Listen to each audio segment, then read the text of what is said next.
Ruku hore, koľký z vás vedia otvoriť avokádo pekne a na prvý pokus? Ak ste sa neprihlásili, nebojte sa. Poradím vám, ako na to.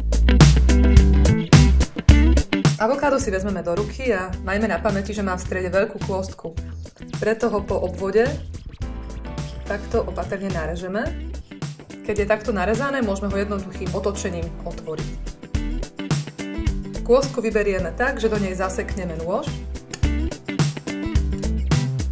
Takéto avokádo je vhodné hneď ku konzumácii, takže si ho vyberiete lyžicou, alebo ak ho chcete skladovať, odporúčam vrátiť kôstku naspäť, pokvapkať citrónovou šťavou a zabaliť do fólie. Rovnaké pravidlo s kôstkou platí aj pri rôznych avokádových natierkách alebo guacamole.